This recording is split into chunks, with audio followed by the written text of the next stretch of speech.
Welcome to the Encore Audio Archives YouTube channel. I'm Taper Dave, and this is my channel. I've uploaded hundreds of talks here that I've recorded at meetings in West LA, and I've also recorded conventions starting in 2013. I've got a bunch of those up. And Walt and Mary Murray, the original owners of Encore Audio Archives, started the company in the 80s, and Walt recorded Joe and Charlie's and a bunch of stuff down in Vista, California. My sobriety date is June 20th of 1994.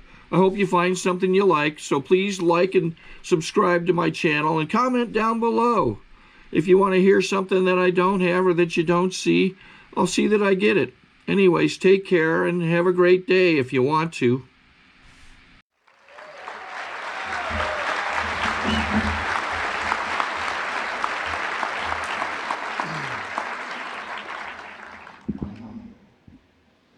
I'm Joe. I'm an alcoholic. It's good to be here. I have a sport coat on? Okay. You might think I'm from Los Angeles, but I was born in a little town in Michigan, so, and I don't wear ties. I tried that once in AA, and I learned the difference between humiliation and humility. I was at one of these things, and I was pretty new, and I was told to wear a tie, and I was told to go in the bathroom and get on my knees and say a prayer. And I went in the bathroom, and I got on my knees, and I said a prayer, and I got up, and my tie had been resting in the toilet. And my sponsor told me when I got down on my knees, it was humility, and when I got up, it was humiliation. And I've had an aversion to ties ever since. It's really good to be here. I want to thank the committee for inviting me. It's an honor and a privilege, especially after my reputation in Alcoholics Anonymous before. They mentioned getting invited back somewhere where you'd been drunk. For me, it's a miracle to get invited back somewhere where I've been sober. I want to thank my host, Dave. Dave doesn't miss a thing. He's the kind of guy you want on a committee. He's a real alcoholic with Al-Anon tendencies.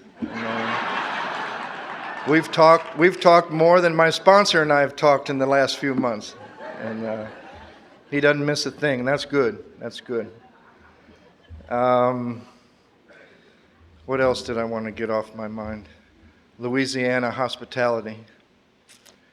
Big part of my disease is forgetting, and I forget good stuff too. Now, I can't remember with enough force my last drunk to keep me sober today, and sometimes I forget the love that's kept me here. You all are, I'm glad the lights are on because I wouldn't want to stand in this room without being able to see your eyes. Got to be careful in Louisiana, but I like seeing your eyes. And I was amazed I still have some friends here. I know Bobby and Danny, they love me, and in spite of myself, and I have some other friends here too. I also wanted to mention the hospitality menu on the back of your program. I was glad to see they included the 4 basic food groups: jambalaya, gumbo, donuts, and hamburgers. That's a hell of a menu. Yeah. California, they're all fussy and stuff. Can't just order off the menu. It's got to be like changed about 10 times. I live in a crazy place, Los Angeles. Never fit in. I don't fit in there, but that's all right. I never fit in anywhere, except with you people. People that believe in all 3 parts of this program. I'm a real alcoholic. I'm a type 4. They're described in the chapter to the wives, one of the lost chapters of the big book. And I hadn't read it for a while. And they describe 4 kinds of alcoholics. I'm not into separation and division anymore, but I need to find myself. And I need to find myself in the eyes of real alcoholics and what they need to do. And it describes type 1, may or may not even be alcoholic. Type 2's begun to get in a little trouble. Type 3's in a little more trouble. And type 4 is just out of options. And the interesting thing, if you're new, type 4 has a better chance for our program than the other 3 types. Now, why is that? Because that's not logical. You would think, if they haven't lost it all, they'd have a better chance. Better motivated, probably got a little power. No, type 4s have a better chance because they got no other alternatives. They got maybe 2 if they're lucky. If you're lucky, you got 2 alternatives. Die an alcoholic death or live on a spiritual basis. But the messed up thing about that is we're all going to die an alcoholic death. And we're either going to die with it or from it. We're either going to die with it at peace or from it not at peace. And you do not have to drink again to die from alcoholism in Alcoholics Anonymous. Because I believe alcoholism is what you're left with after the alcohol's out of your system. And the funny thing is, in my experience, it was in full bloom before I ever took a drink. I'm not a what it was like kind of speaker. I remember my first Colorado, I got sober in Denver, Colorado, and I was given this gift August 17th, 1982, and for that date I am very grateful, and it's not a noun anymore that you just go home and feel. It's an action you express, just like love. But I remember my first Colorado State Convention, and I'm sitting with one of my heroes, and she ran the Denver Central office for 35 years, and she's still alive, and I think she's about 45 years sober. Lynn B. from Denver, and we're sitting there, and it was one of these speakers that says, I'm not going to tell you much about my drunk-a-log, and you're like, oh boy, here we go, right? But, and it's on 45, 50, 55 minutes, and he's still drunk, and she leaned over to me and she said, I think I want him to get sober more than his own family did, right? And it's great when your heroes blow their cover, right? I was like, wow, she actually said that, right? And they free you up to be human. It's like when you find out your sponsor's human. Oh, that's a great thing. That's a great thing. Because you can be human too.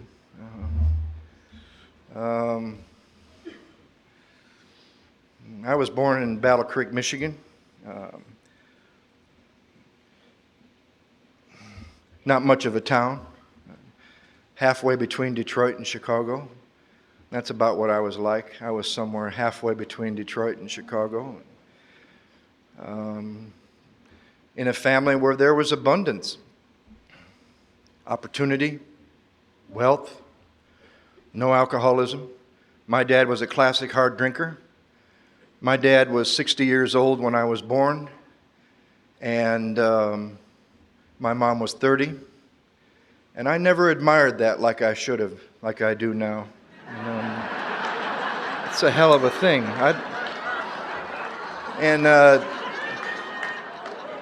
In therapy, for many, many years, as I'll tell you a little bit about, in therapy, his age when I was born caused me a tremendous amount of pain. It was always whatever the latest thing, the cutting edge issue of my life.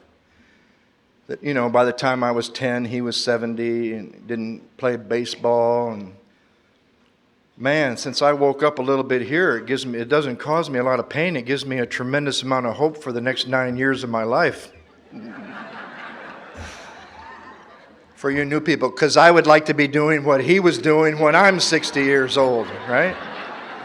Bobby reminded me I got to explain myself a little better now that I've grown up a little bit. And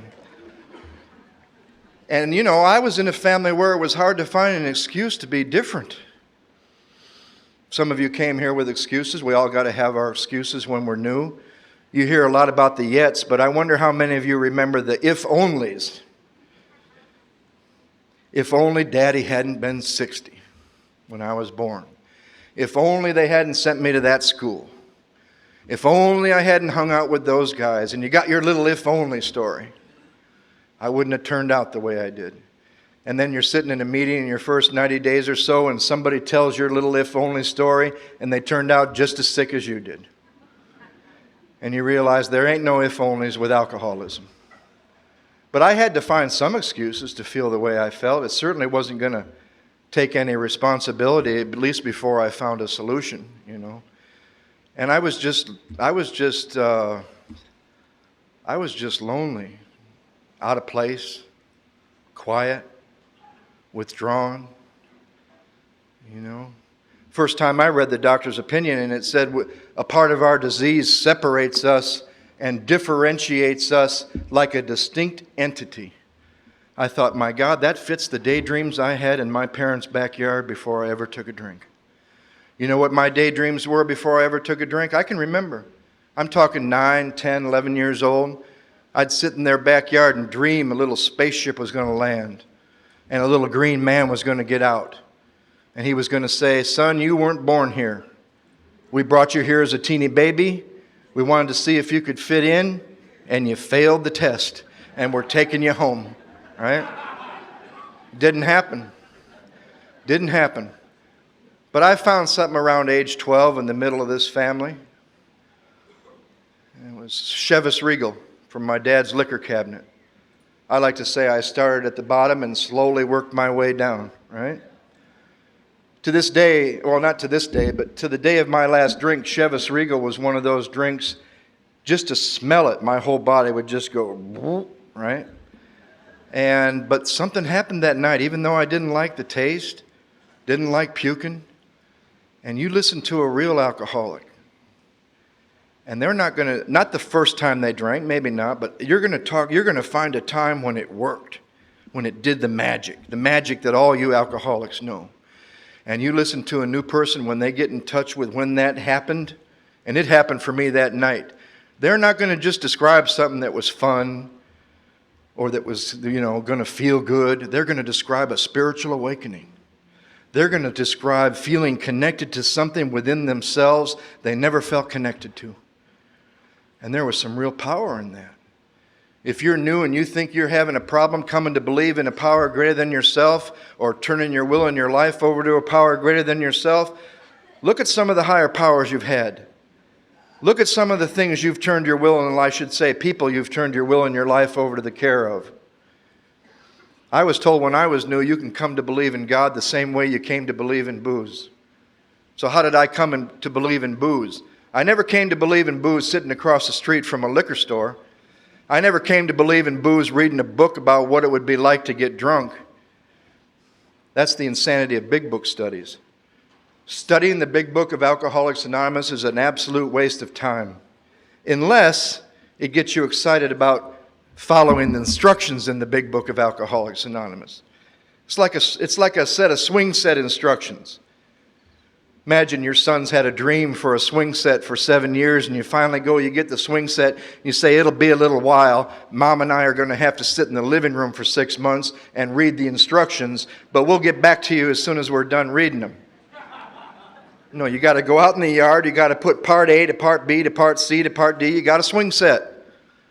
That's what the big book does, except it ain't about a swing set, it's about a spiritual awakening as the result of this program of action.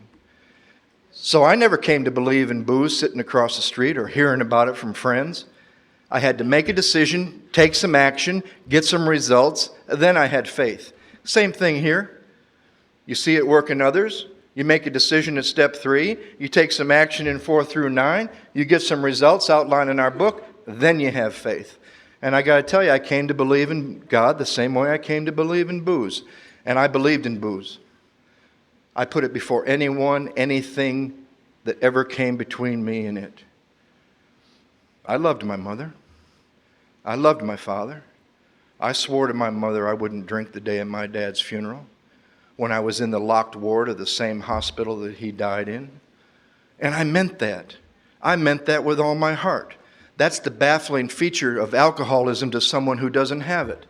And you have a brother who says, why don't you just make up, it's just a phase you're going through. I had an 18-year phase with alcohol, right? Because I have alcoholism under there. Because every description of untreated alcoholism in the big book of Alcoholics Anonymous fits me before I ever took a drink. And I remember at a young age, I think it was one of the times my father had a heart attack, and I was about 9 or 10 years old. and I could hear it in the other room, and I don't have a solution. And I hear him suffering and yelling and the ambulance coming, and I shut down because I couldn't go into that place where we find God.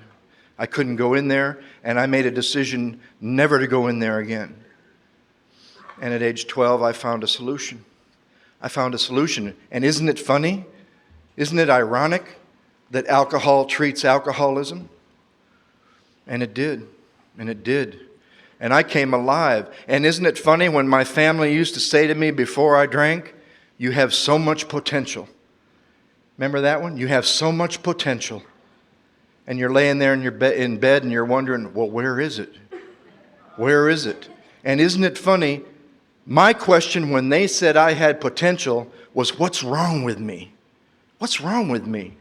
And finally, when I found a solution, when I found my potential, when I found some power, their statement became, what's wrong with you, when I finally found a solution. That's messed up. I was on fire. I came alive. They didn't know what to do with me.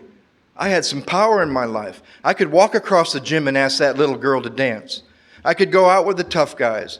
I could say whatever I wanted to say. I could yell at my dad. A year earlier, I couldn't say nothing.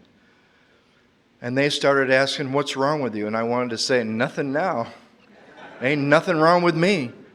You should have known what it was like inside of here before I found this stuff in my daddy's liquor cabinet. So they didn't know what to do. I was 13 years old in Battle Creek, Michigan. Had never really been anywhere, maybe Chicago on the train or something. And they sent me away to a private school in Massachusetts. And they didn't know it was one of the #1 drug schools in the country. And I went from Boone's Farm apple wine in Battle Creek, Michigan, to LSD 25 from the chemistry teacher at the school I went to who worked for Timothy Leary and Ram Dass at Harvard University in a matter of 3 months. That's a psychic change. That was a big change in consciousness. Found out later I'm not a real addict, but that's not part of this story. Not everybody that uses drugs is an addict, and not everybody that drinks alcohol is alcoholic. And thank God I met some people several years later that knew the difference between alcoholism and drug addiction. Because I'll tell you this, there's a really simple question. We used to go into all this other stuff and all that complicated stuff. It's really simple. Everyone in this room that has some time in this program that's alcoholic knows alkies that could take or leave drugs. And every addict in this room, the real addicts, know alcoholics that could take or leave drugs or alcohol. Vice versa. Some people are both. But I met somebody who gave me the grace and the dignity to find my own truth because he had been given the same grace and the same dignity in this program. I had bouts with drugs. I ended up in the Michigan State Penitentiary when I was 19. And from a family like that, it was a little shocking. I loved it. I got sent to a minimum security camp with a lake and we could fish and I had my boombox, drank and used every day in the penitentiary during my formative years, from 19 to 21. Right? It was like summer camp with brothers, right? I had a ball, got to tell you. The heat was off. It was my third felony. Daddy bought me out of the first two. Third one, the judge said, Daddy's dead, he ain't getting you out of this one. They sent me to the penitentiary because I mistakenly cashed $55,000 worth of checks in 5 days, and they weren't mine for some reason. They weren't. But they lowered the charge to uttering and publishing, and I liked that because I could tell people I was a writer. Right? Sounds a little more romantic than forgery. I was a publisher, right? Got out when I was 21. And kept doing what I was doing with a firm resolution not to do it again for 9 more years. Walked away from drugs. That's where I lose a real... I woke up one day and I said, I hate where heroin takes me. Gets me in trouble. Never did it again the rest of my life. A real addict looks at me and his eyes gloss over and he doesn't understand that because he couldn't make up his mind about that stuff. Had a little bout with cocaine in Key West, Florida. Woke up one day. I didn't say I hate where it takes me, because it didn't take me anywhere. You can't go very far on that kind of stuff. But I said I hate the way it makes me feel. Never did it again the rest of my life. I'm a real alcoholic who was a hard drug user. Given a sufficiently strong reason, I walked away from every drug I ever did, and I found that truth in the big book of Alcoholics Anonymous, and it's as applicable to addicts as it is to alcoholics. And some find out they're both. I think if you're both, you got a much better chance at doing the work in the big book. There ain't no out. You're screwed either way, right? But my sponsor made sure I didn't have any reservation that I was powerless over where drugs take me. I didn't have the illusion little marijuana wasn't going to lead to my death. But the funny thing is, drugs take me to my drug of no choice, but in treatment they were trying to tell me it was my drug of choice. That's a dangerous thing to tell an alcoholic in treatment, that alcohol is your drug of choice. My drug of choice was yours, and you were either going to give me some or you weren't, and you had a choice. But my drug of choice, my favorite drug is alcohol, and I had no choice. Yeah. You got to be careful when you just got to be careful nowadays if your life's on the line. I told my sponsor I committed the same insane act for the third time in my 22 years of sobriety, and I went and tried to work in that field again not too long ago, a couple years ago. He said, well, you're getting a lot better. It only took you 5 months to learn how insane you are. Right? But here's a typical story. Might as well mention it. Woman in long-term treatment in Texas with my friend Mark Houston. 28 times in treatment, 49 years old, chronic relapser, can't stop drinking. I spent some time with her. It's not what I did. She looked in that book. She found her truth. She got a first step for the first time in all these years after all these treatment centers. And in staff, they said, she's doing so good. She's finally got a first step.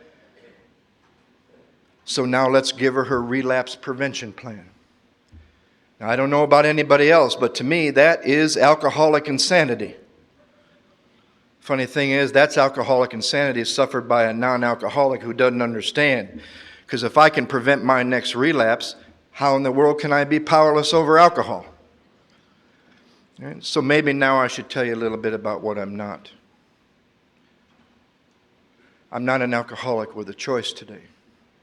Because you got to figure in 8,000, ever many days it's been, I would have made the wrong choice at least once with my track record. In a fit spiritual condition, there's about as much choice to drink as there was to not drink when I got here. And that's a promise in my big book. That's a promise that I've experienced. Not just believe, that I've experienced.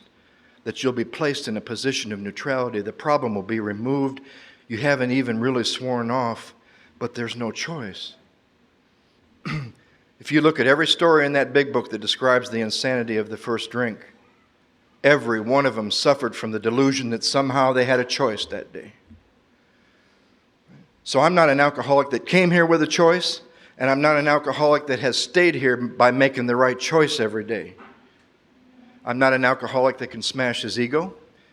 I'm not an alcoholic that can work on his character defects. So for the last 22 years, I have sought out people that have the same disease. And that's not easy sometimes in Alcoholics Anonymous nowadays. And I love Alcoholics Anonymous. But I love Alcoholics Anonymous to tell you what I've experienced that doesn't always sound good. I got free of being popular, being a speaker 7 years ago, because I got a little too popular in my own mind, right? It's like, my sponsor told me when I started speaking, because they put me into it early. And I'm grateful for that. And I'm grateful for the people I got to meet everywhere I went with Don. My first 5 years in Denver, I found out if I want more than an hour a week with my sponsor, I go with him to a conference, and I got to meet the giants in AA. One of my first speakers was Franklin Williams, Norm Alfie, trustees from the General Service Board. Some of them aren't even alcoholic, and they love AA. I learned about commitment. Met people everywhere I went, Joe and Charlie. Yeah. But I also got to tell you, I'm not an alcoholic with a twofold disease. If I'm an alcoholic with a twofold disease, I haven't had a physical craving or a mental obsession in over 20 years. I'm an alcoholic who's not only bodily and mentally ill, I'm spiritually sick, and I have a spiritual malady that was there before I ever took a drink. I'm involved in a 3-part program for a 3-part disease with 36 spiritual principles. I moved to California. I couldn't believe it. I'd never heard it in Colorado or anywhere else. But a lot of meetings in Los Angeles, in their format, it says the traditions are to the group what the steps are to the individual. My sponsor said there's as many principles in the 12 traditions for me as an individual as there are in the steps as there are in the concepts. Because who knew in this program is going to be interested in 12 traditions if they're just for the group? I'm selfish. I'm selfish. I'm glad I got involved in the steps before I got involved in the traditions, but I'm glad there's spiritual power and spiritual principles in those traditions for me as an individual whenever I'm dealing with more than one person. Family, friends. Right? So I got out of the penitentiary when I was 21 with a firm resolution not to drink again. You get out and you go to your parole officer when you first get out, and they give you the conditions of your parole. You can't drink, you can't take drugs, you can't hang out with ex-felons, you can't go to bars, and you can't leave Calhoun County. That's like telling me, go home, take a deep breath, and never exhale. That's like because that's what I do. I take drugs, I drink, I go to bars, I hang out with ex-felons, and you got to leave Calhoun County. You got to go to Detroit. You got to go to Chicago. So that was a death sentence anyway. And for 28 days, boy, I was doing good. You know the one that used to scare me? Any of you relate to this? Your family's behind you again. Oh. Why did I hate hearing that? Because I know I'm going to break their heart. I used to hate hearing that. And the parole officer said, your family's behind you. We know you're going to make it. You're doing really good. And I was feeling good. And that's another delusion in Alcoholics Anonymous, that feeling good or not thinking about alcohol for many years got something to do with not drinking again. Not in my case. And I'm not special. And I'm not different. And I'm not unique. But I've had to search out the people in Alcoholics Anonymous that are like me and ask them, what did you have to do? God, you can ask some people that say they're alcoholic in AA nowadays, and they'll tell you what they had to do. Just don't drink no matter what. Smash your ego and work on your character defects and bring about your own surrender.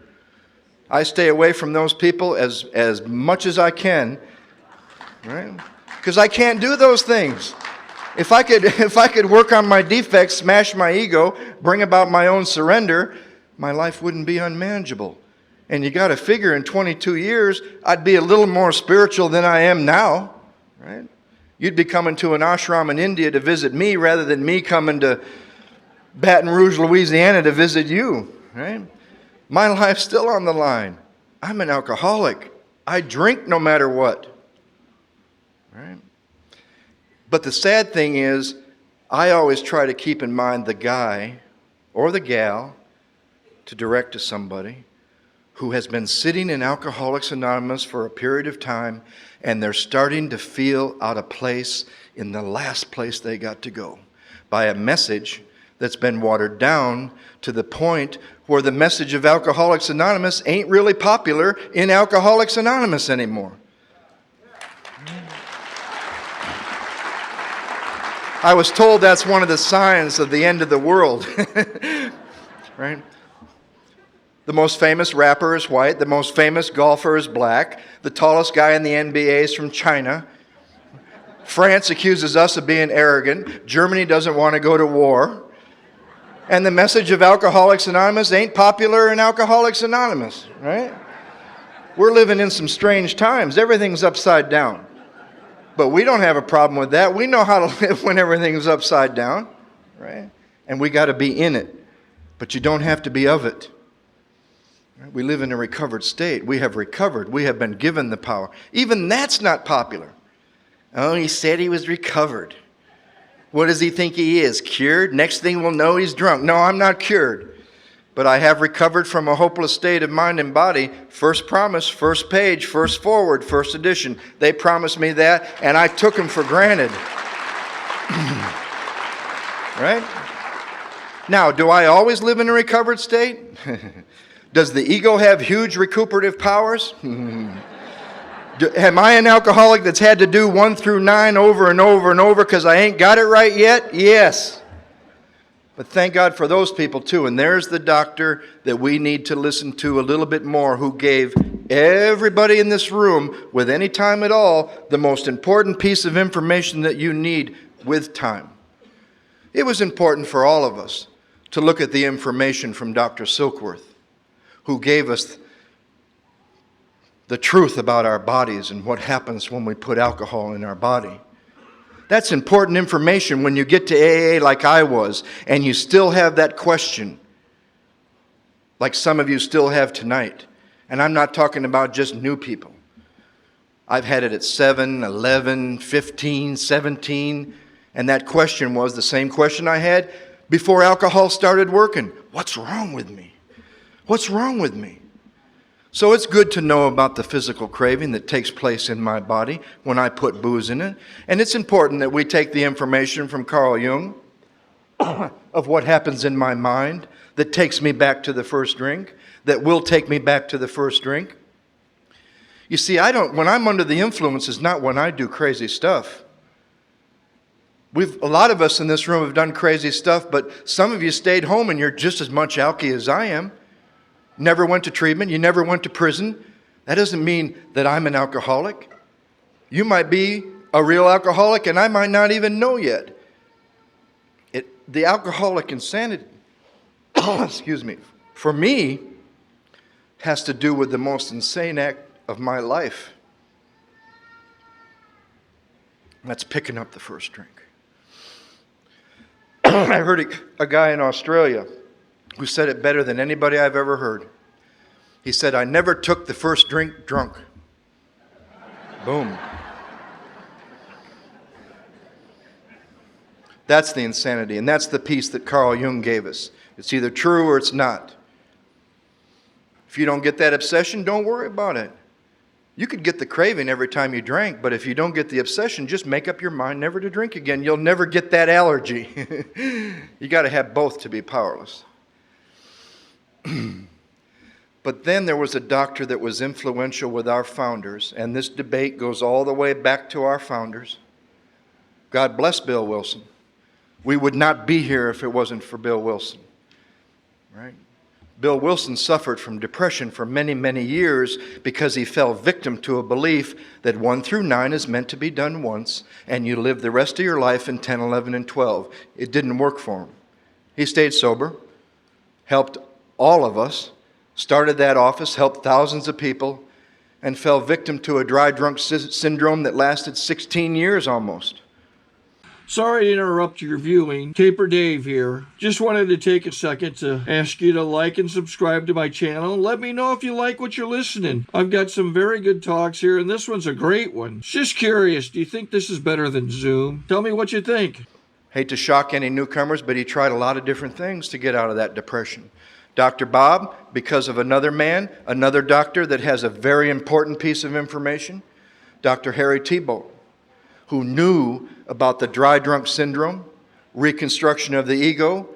My great-grand-sponsor, who's still alive in Chicago, Paul Martin, knew Dr. Harry Thibault, was brought in by Dr. Bob. And they believed in reworking and reworking and reworking the first 9 steps because of what the ego does. Having had a spiritual awakening as a result of the steps, having had the major awakening that Bill had, a blinding flash. I didn't have that. Woke up one night and wrote how it works. I'm not discrediting that. I'm just saying this debate goes back to our founders. But I got to tell you, 1 through 9 once for me didn't work. It worked in that I stayed sober, but about a year and a half later, with unfinished amends.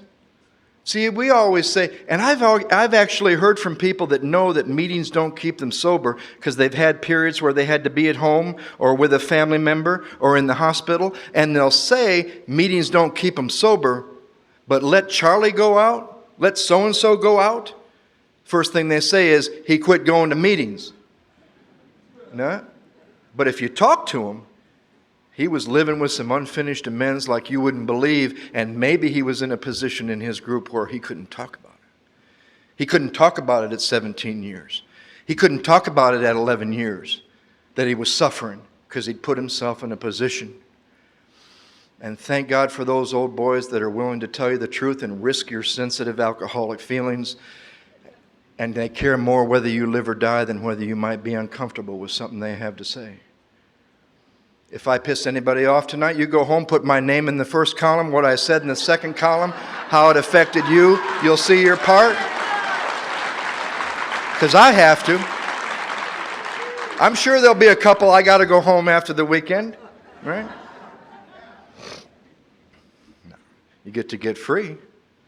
How free do you want to be? Right? So I don't know. I mean, I drank from 21 to 30 after the penitentiary. Didn't stop me. I've heard people say I couldn't drink because I was in jail. Not my experience. When you got to have a drink, you got to have a drink. I'm the guy in the penitentiary they thought was absolutely insane. Because when you make spud juice and it blows up once, you got to wait for it to go back down and blow up once again. You're not supposed to drink it when it blows up the first time because it can make you blind. I'd drink it. They'd say it'll make you blind. I'd say that's the purpose. I'm looking to get blind. I'm already blind. I don't care about, what are you going to threaten me with blind? I'm already in the penitentiary. Be better to be blind in the penitentiary than being able to see. You don't want to see nothing in the penitentiary. Jeez. I get out, my parole officer tells me what will happen if I break my parole. They're going to send me back for 28 years. Behind the walls, not a luxury camp. And I thought that was enough of a reason to keep me sober. Wouldn't you think so? Logical person, logical mind, overeducated. Walked out of his office 28 days later, having been reminded again. Had an idea I needed a pack of cigarettes, walked into a bar, picked up a drink, called an ex-felon, and drove out of Calhoun County. I'm a real alcoholic. And I was only 21 years old. I had 9 more years. Right? I would love to tell the story about getting off parole, but that's too long. I got off parole. I'm in Las Vegas, Nevada. And I got the dream that I came up with in the penitentiary. It was an unrealistic dream, but I got it. By the grace of God. Please don't think the grace of God came into your life the day you came to AA. If the grace of God hadn't been in your life before you got to AA, this would be an empty room tonight. Right?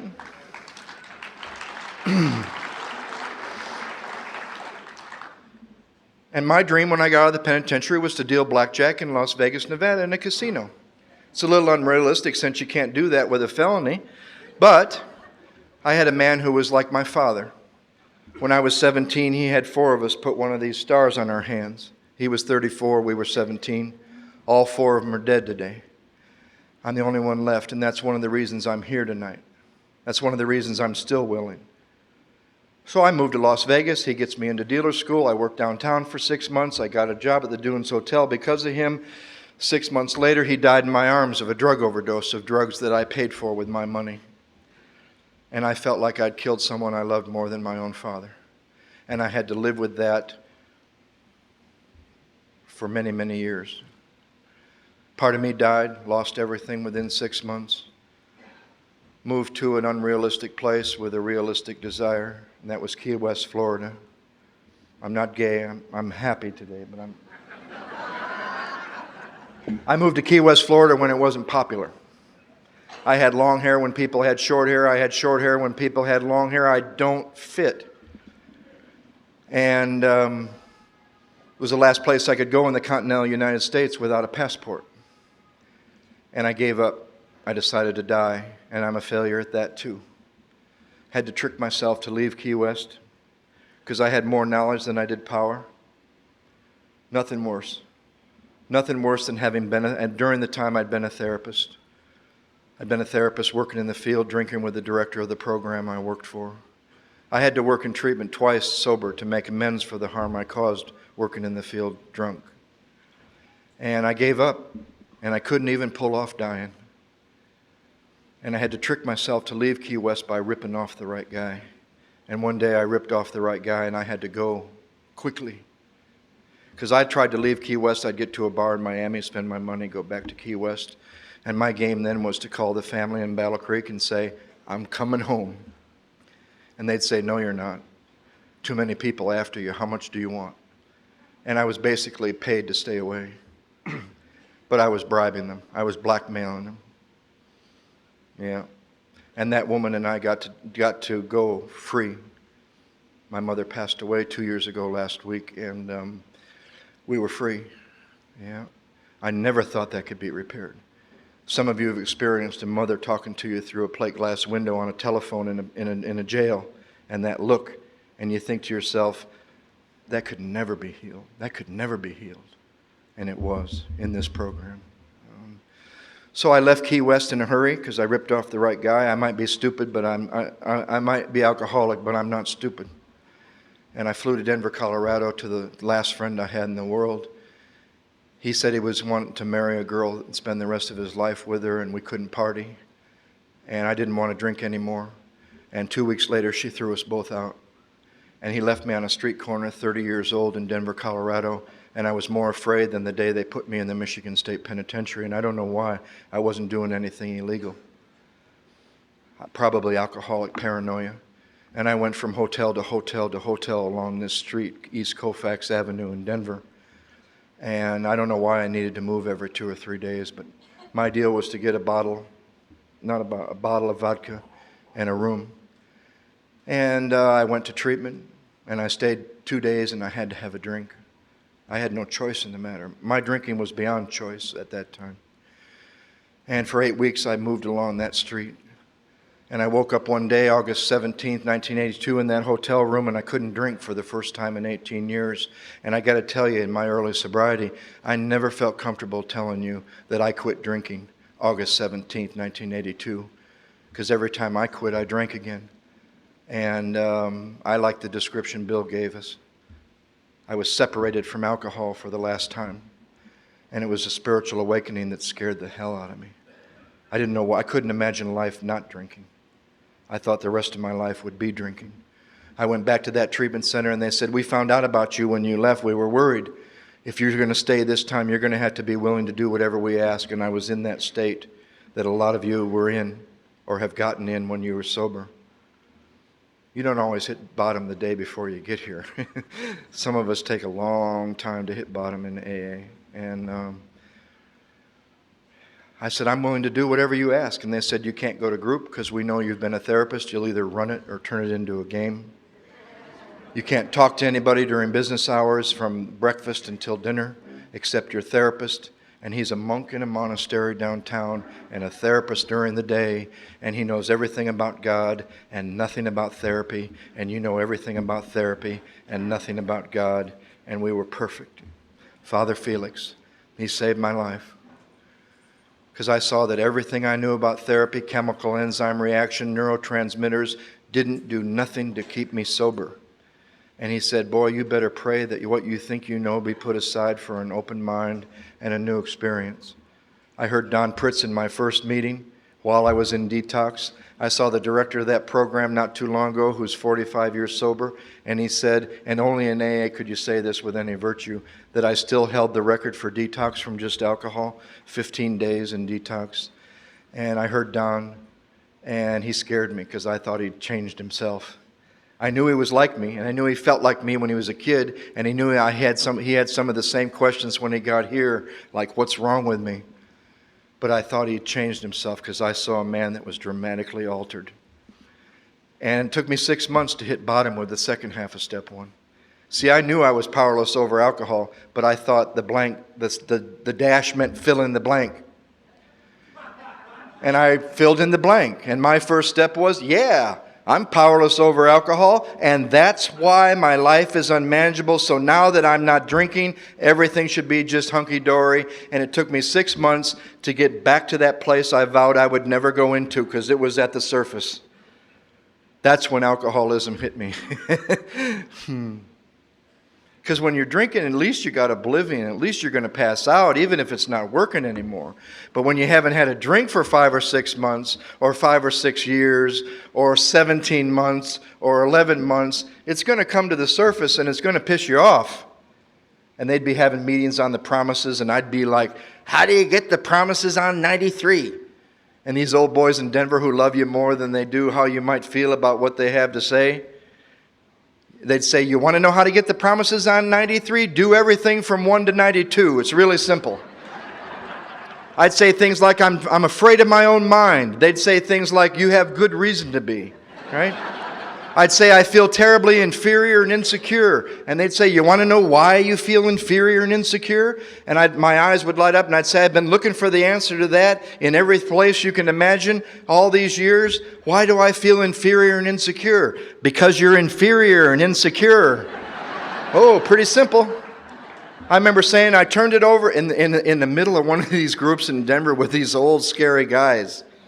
I turned it over and I took it back, and I turned it over and I took it back, and this old boy said, shut up and sit down, because if you're still doing that, you haven't turned it over. It's like a chicken and a pig. I'm not going to tell that whole story, but chickens make decisions to lay eggs, and pigs make commitments because we're talking about their life, and ham and eggs, something like that, right? I don't know what they mean. It takes me a week to figure it out at home, and then one day I made a decision. And I went from a chicken to a pig, right? Because we were talking about my life.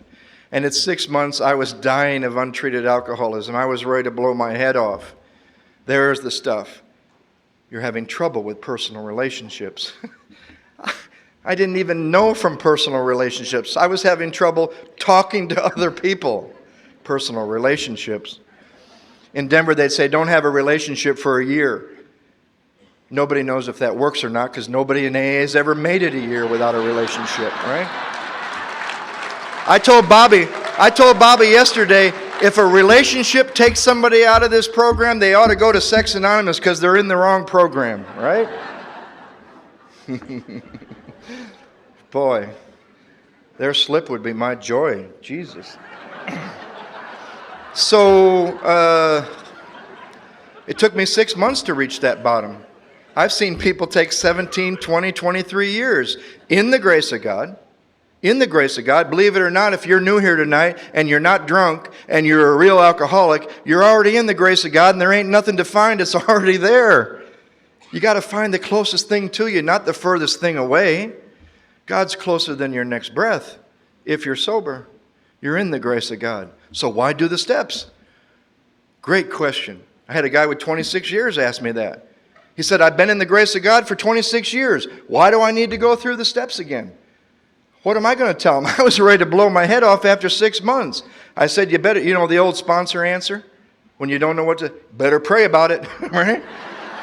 He comes back 3 weeks later and he says, I know why I need to do the steps. Because I would like to have a conscious contact with that which has been giving me this grace for 26 years. And 2 years later, when he finished all his mends, he said to me, being in the grace of God and having a conscious contact like night and day.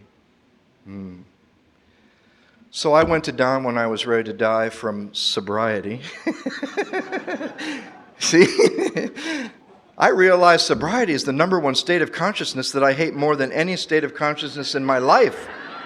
Untreated sobriety is something that was intolerable to me at age 12. Now I'm 31. I'm further away from my last drink than I've ever been, and if you think alcohol was the problem, wouldn't you think you'd be better if you were 6 times longer sober than you'd ever been? I'd never had 30 days in 18 years. No, in here it was worse, and that's really messed up when everything out here is better, and they're loving you. Just let us love you till you can love yourself. I knew guys that said, you need to quit loving yourself so much and start loving somebody else, right? I don't need any more love for myself. My God, right? I don't know. And I sat at Don's house, and he shared with me the circle and the triangle. Anyone in this room that knows Don, and those of you that don't, should probably be saying some prayers. Yeah, Don has a problem with his liver. And this is one of those times where I actually had times when I would speak that I thought, you needed me. You know, kind of like when you're sponsoring guys, and then you realize how much they helped you. This is one of those weekends where I came here knowing I need you more than you need to hear anything from me. My mother died 2 years ago this week. My best friend in AA that I've known since my first meeting died 5 days later. My economic value hasn't been as it should be. That's like when you're new and you walk into a room and they say you're the most important person in the room. And you go, my God, I've arrived. I'm finally somewhere where they realize my true worth, right? I like the old boys that said, the newcomer might be the lifeblood of AA, but thank God that blood's got a heart to flow through, or it would just be all over the floor. And the old timers are the heart that blood flows through. Because without those men and women who are still here and who still care and who still carry the message rather than being popular, they're the heart of Alcoholics Anonymous. Yeah. Thank God for those people. Thank God Don Pritz was in that treatment center in 1982, because I bet he'd rather have been home that night. I bet that treatment center wasn't somewhere he wanted to be that night, but he was there because he's alcoholic, not because they might or might not be alcoholic. And when I get into that in my mind, how can I go over there to carry the message? They might not even be alcoholics. I remember I'm going there because I'm an alcoholic. And he was there that night because he's an alcoholic. And I love that man with all my heart. I'd like to say he saved my life, but he didn't. But he pointed me to that which has. There's 3 kinds of sponsors, and I can say this, I have enough time now. I've seen 3 kinds of sponsors in these years. There's ones that'll point you to them, because see, all we are fingers. We're just one of the fingers. Read the book, go to meetings, work the steps, get a sponsor. I thought they said those are the things that'll keep you sober. Don said to me, no, dummy, we just hoped all of them would get you in touch with something that's already keeping you sober. So we're fingers. But the funny thing is, you got to be careful what direction those fingers are pointing in. Some sponsors will point you to yourself. You can do it, just don't drink, work on it, They point you back to you. Some sponsors point you to them. Call me every day. I'm going to run your life. I'm going to keep you sober. I'm going to tell you what to do. I'm going to give you your defects, and this is how you're going to work on them. And some of them point you to something deep down within that they have found, and that's the direction Don pointed me in. Every good teacher I've ever had has said, look within. Don't become dependent on me, but look for God, a God of your own understanding.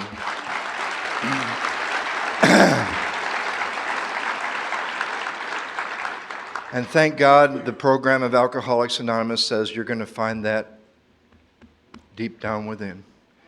That's a little scary at first because you know they mean that place you never wanted to go into again. But you know what? After a few months with Don and doing everything from the title page, I found out I wasn't in AA. Just because you're going to meetings, you're a member of the fellowship, there's only one requirement to be a member. Please don't think the only requirement for membership is the only requirement for sobriety. My greatest desire never worked, and he shared with me all 3 parts, all 3 legacies.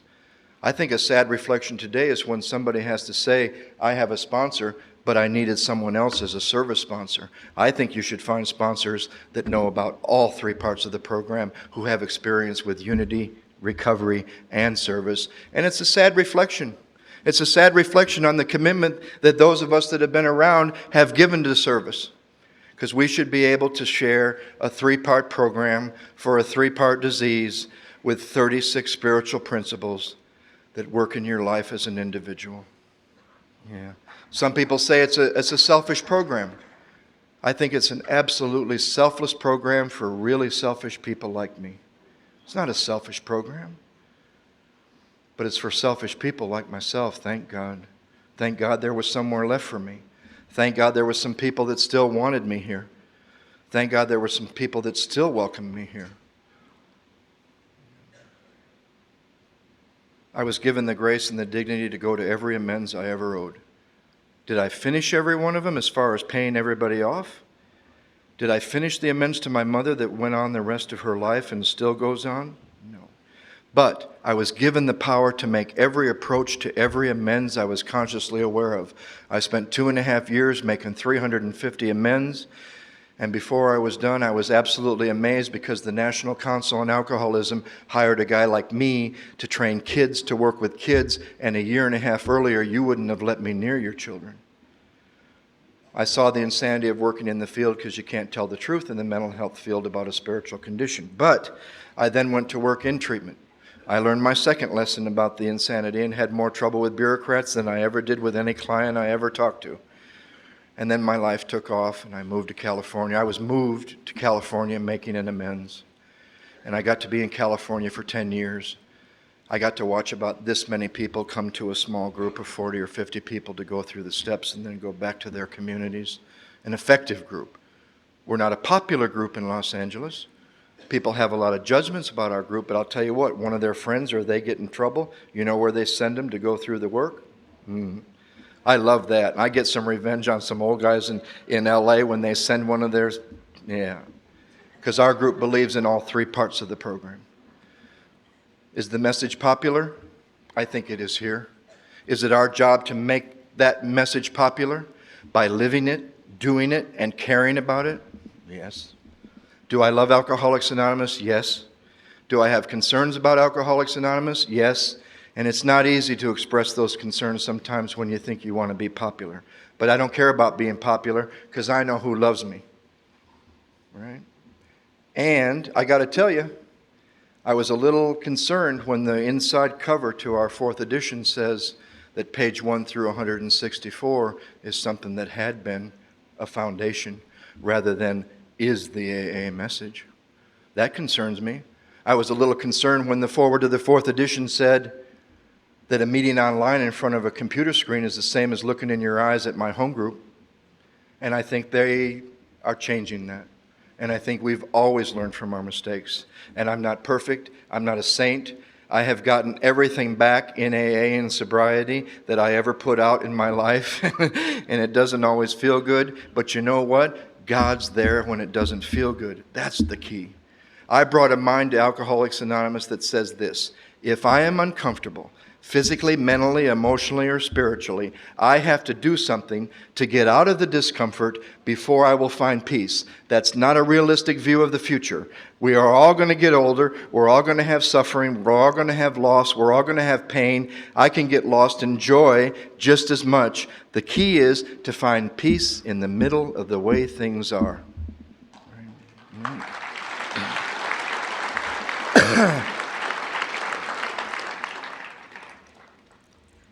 After 10 years in Los Angeles, through an amazing experience I'd love to be able to share, but there's not time, I was moved once again. I thought I was going on a 3-month visit to northern India because I had met this incredible person.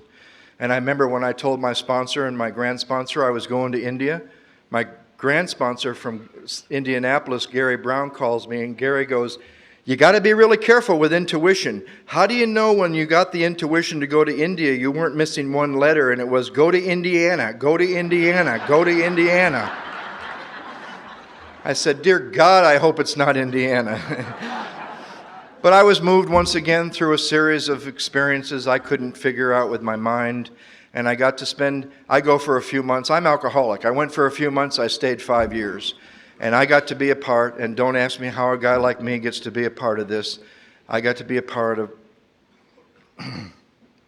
of starting a drug and alcohol treatment program for the Tibetan government in northern India for the first time in their history. They have access to our program. But God believes in rotation as much as speakers should.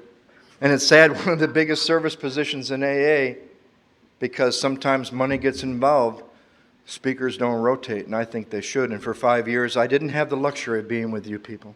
And I didn't have the luxury of a home group. So I had to create the fellowship I crave, and I got to be a part of starting a 3-part drug and alcohol treatment program.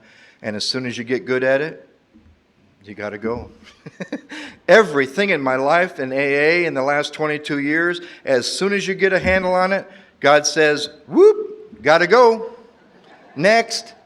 Because you need a chance, and you need a turn, and you need a turn. And we've got groups that have had the same secretary, GSR, DCM, or whatever it is, and they're celebrating 27-year anniversaries. And I think that's unfair to the new people in this room, to the new people in this room that need to hear from those people how to do that position and take that position and share with them all three parts of this program. You know, they tell you sometimes you'll never get what you want, but you'll always get what you need. I got to tell you, I was way past everything. I've had everything I've ever needed in 22 years. We passed everything I ever wanted about 15 years ago, and I'm way past even my own dreams, because I'll sell myself short with my dreams. And I wish I had a great story to end this with, but I don't. So I'll tell you about the self-will. I'll tell you about my self-will. And it's like a bird growing up in Michigan. I like that because my last name is a bird name. And he's a bird growing up in Michigan, and he's going to do whatever he wants. And one winter, he ain't going south. He's going to stay. He ain't going with the crowd. He's going to stay in Michigan. And he starts to freeze. And just before he dives, he gets the idea maybe he better go fly south.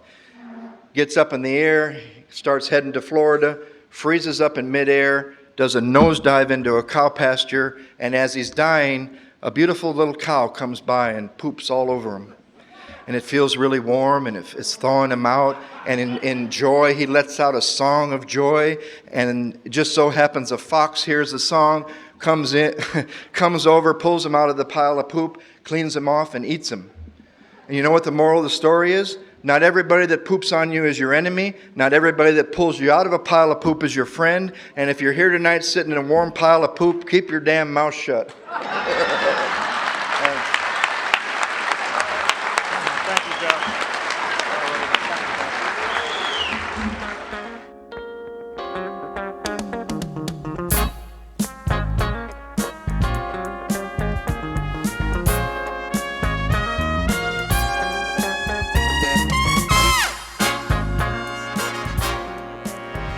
We hope you've enjoyed this recording. To obtain additional copies, receive a free catalog of AA and Al-Anon talks, or to find out about our tape and CD of the Month Club, call Encore Audio Archives at 1-800-878-1308, or visit our website at www.12steptapes.com.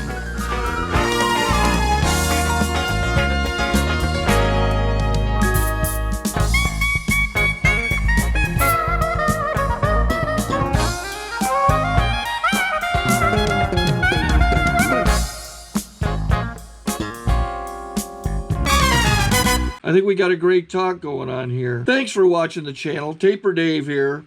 Just curious, do you think this is better than Zoom? Okay, this is how I prepare my drone for launching. I like to do it inside the cab of my truck so I'm not standing outside in the weather. To install the joysticks for control, up and down, right and left, powered on. I have an Android phone that I use to connect it to the drone with, and it's actually controlled through the iPhone, through an app. Oops, wrong way. It's actually controlled through the iPhone, or through this Android phone through the app.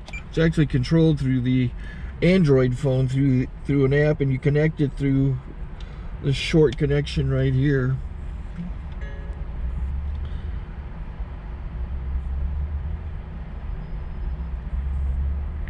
Remote control connected. Remote control's connected. So I pull out the drone. I have to extend the legs. Long legs extended first, then the short legs. Remove the gimbal protector. Set that aside, then power it on one short burst, then one long burst. I lay it down. So I have to go to calibrate. So the drone's not connected yet. shows you here as this drone gets disconnected, even though the remote's powered on. So the drone has to establish it's connected. So I go into the app to calibration mode. First I'll calibrate the remote controller. Start calibration. Out, in, oop, out, in, up, down, and then this little wheel is to control the gimbal. So it's calibrated. Go to gimbal calibration, start calibration, and then it calibrates the gimbal. I don't know if that shows up. The gimbal's moving all over the place. Changes, you can see it on the video. And I'm calibrated to take off. It's acquired 7 satellites at the moment. There are 26 satellites up in the sky, which it has to acquire before you can take off. So it's connected. It's got enough satellites. This is white. I can go to press this little arrow button, swipe right to take off, and it would start the motors if I slid this to the right. But I'll wait till I get outside. Don't want to do it inside.